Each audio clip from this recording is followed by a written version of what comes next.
We good? All right. Do you check levels? All right, cool.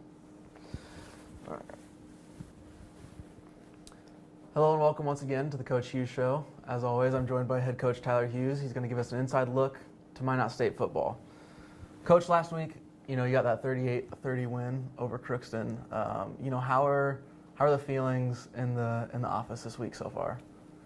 Well, I mean, obviously it's better to win than lose, and so we feel good about that.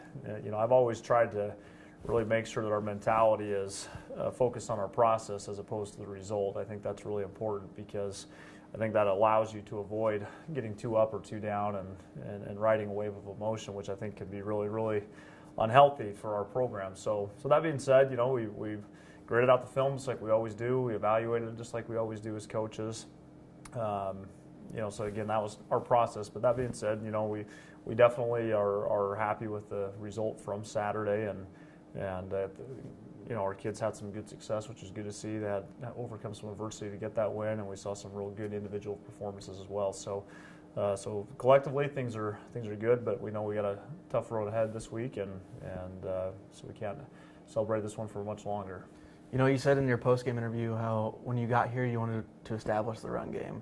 Yeah. And you guys certainly did that this past week with Ben. We keep putting him out on social media and different things like that. 264 yards, 4 touchdowns. 4 touchdowns ties the school record, 264 yards breaks the school record there. And overall, I think 320 rushing yards. I think that's second all-time for a team total in Minot State history. So, how do you keep that momentum going forward throughout the rest of the season?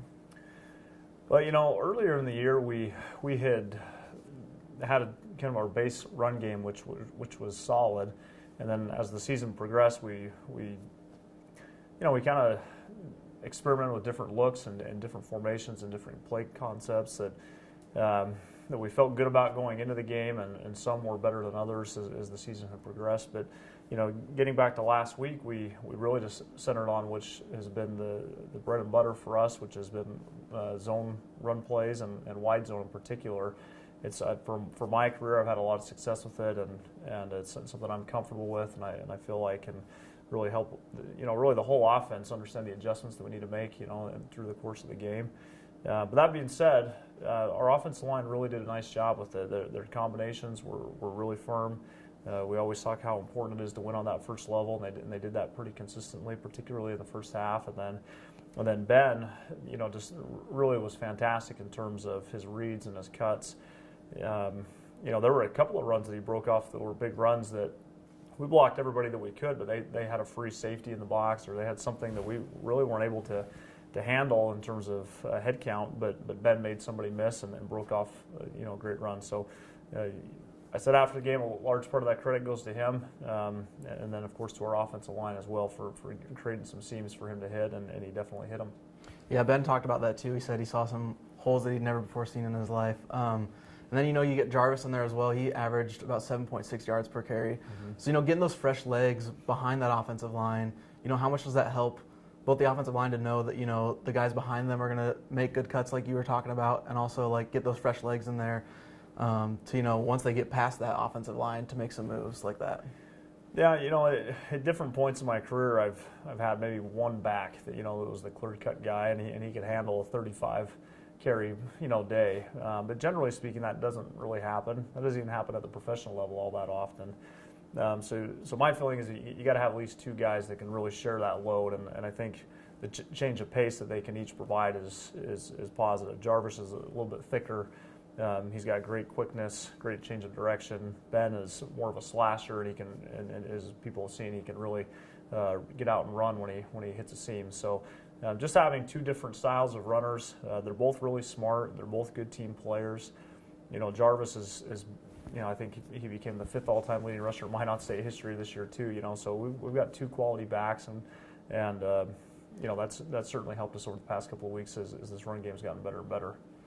At the end of both of your wins so far this season, you've had really good defensive plays. You had that pick off in the end zone at Wayne earlier this year, and then you have Dalton Houghton, who got a second sack and forced fumble there at the end of this game, let you guys kind of run out the clock there at the end.